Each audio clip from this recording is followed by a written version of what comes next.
sin is never okay.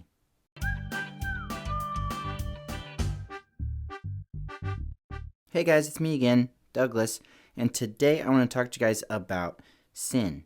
Now, sin is anytime we do something that God says not to do. When you do what is wrong, you sin. And I want to talk to you about sin because I know that a lot of us, me included, we try to excuse our sin, right? We look at bad things we've done and we say, oh, well, it really wasn't my fault. Or we might say, it isn't that big a deal. But the truth is, sin is always a big deal. If God says something is wrong, it's wrong.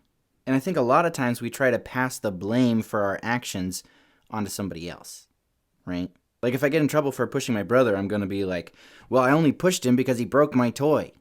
Have you ever played with dominoes where you stack up the dominoes in like a long line, and then you tip over one domino, and then that domino knocks over the one in front of it, and then that one knocks over the one in front of it, and then down the line, and sometimes people make, cool videos of stuff where they'll make really big domino sculptures, and they'll knock down the whole thing by just knocking over one domino, and then it's a long chain reaction. And sometimes I feel like we view ourselves as dominoes, right? Like we say, oh, don't blame me for knocking down that guy over there because that guy back there, he knocked me down first, right? Like we think that because we were wronged, we can do wrong to others. But that's not how it works. All of us are trying to blame the person behind us for the things that we have done. But the truth is we can go all the way back to the beginning. We can go back to the first domino that got knocked over, so to speak, right? Because when God made people, Adam and Eve, the first two humans, God put them in this beautiful, perfect garden, and he said they could eat the fruit of all the trees in the whole garden except for one tree. Just don't eat the fruit from the tree of the knowledge of good and evil. Well, Satan came along and he tricked Eve into taking a bite from that fruit. And then Eve gave that fruit to Adam. And when God asked them about it, Adam tried to blame Eve, and Eve tried to blame Satan. And don't get me wrong, Satan sinned big time. You could even say it's Satan's fault. And Satan was punished, and he will be punished further for all the sin, all the terribleness that he has brought on the world. But you know who else was punished? Adam was punished, and Eve was punished. They both knew that they should not eat from the tree. It was their responsibility to not sin. And so yeah, Satan got punished, but so did Adam and Eve. And so when we sin, if we look to the person behind us and we say, well, that guy was mean to me first, and so that's why I was mean. It may well be that that person wronged you, but that doesn't excuse your sin. Someone being mean to you does not give you the right to do wrong. There is no such thing as the right to do wrong. There is never an excuse for sin. And so if you were mean to someone because someone was mean to you first, the person who was mean to you first, they do deserve to be punished.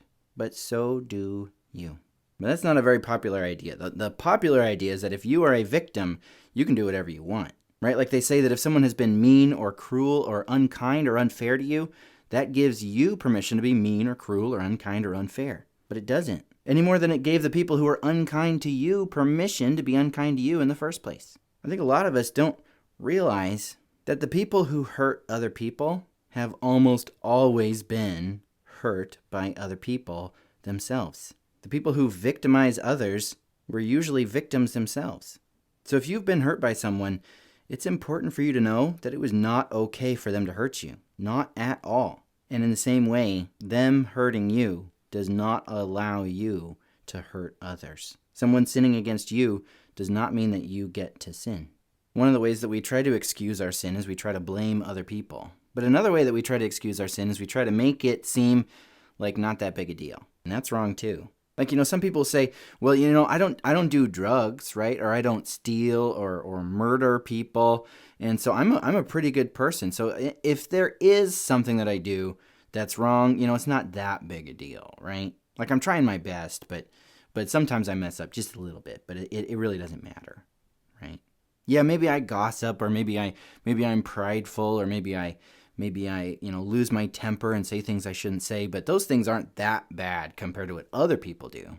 They are. Sin is wrong. It's never going to not be wrong. Not that bad is still bad, still wrong. And you're not the one who gets to decide what is really bad or kind of bad. It's all bad. And the Bible says that if you sin, the penalty for sin is death. It doesn't matter how bad the sin is. If you do what is wrong, You deserve to be separated from God forever and ever and ever. But Jesus came and he died for your sins. He died so that you would not have to stay away from God forever and ever and ever. He died so that you could have eternal life with him forever and ever and ever. The Bible says that if you believe in Jesus Christ, you will have eternal life. But that doesn't mean that your sin isn't sin, right? Jesus came to save you, not your sin. If you believe in Jesus Christ, that means that you are justified before God. When he looks at you, he sees the goodness and perfection of Jesus Christ. But that does not mean that your sin has been perfected, or your sin has been excused, or your sin has been justified. Sin is still wrong. And that's another thing that people do, is they try to convince themselves and others that their sin is not sin at all. It was never sin in the first place. Or they might say, well, maybe God said not to do this thing, but he said that in the Old Testament, and only the New Testament matters. Or, maybe they said it in other places in the New Testament, but Jesus never actually said it himself. The red letters in my Bible never said, don't do this thing, and so it's okay. No, it's not. Sin is sin. The good news of Jesus Christ is not that God loves you because your sins aren't that bad. The good news of Jesus Christ is that God loves you even though your sins are that bad. Jesus doesn't love you because you're good. Jesus loves you because you are his. And the reason he died for you in the first place is because you aren't good. I'm not good. None of us are. God alone is good. And there is never an excuse for sin. Because of Jesus' perfection, he never ever sinned in his whole life. Because of Jesus' perfection and because of his sacrifice for us, we can be excused for our sin. We can be forgiven for our sin. We can be justified before God. But we are excused, not our sin.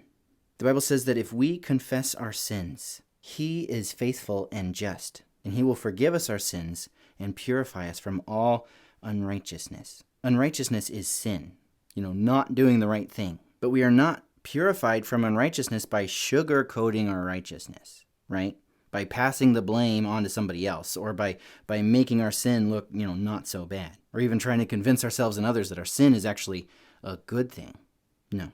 We are purified from unrighteousness by asking for forgiveness. If you're afraid to tell God that you have done wrong, don't be. He already knows, and he loves you anyway. So my challenge for us today is that we would not try to excuse our sin. We wouldn't try to pass the blame. We wouldn't try to sugarcoat it. We would accept that we have done wrong. And we would ask God for forgiveness. And we would get back up and try again.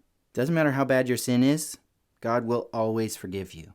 Doesn't mean that what you did was right, but it does mean that you are forgiven. There's no excuse for sin.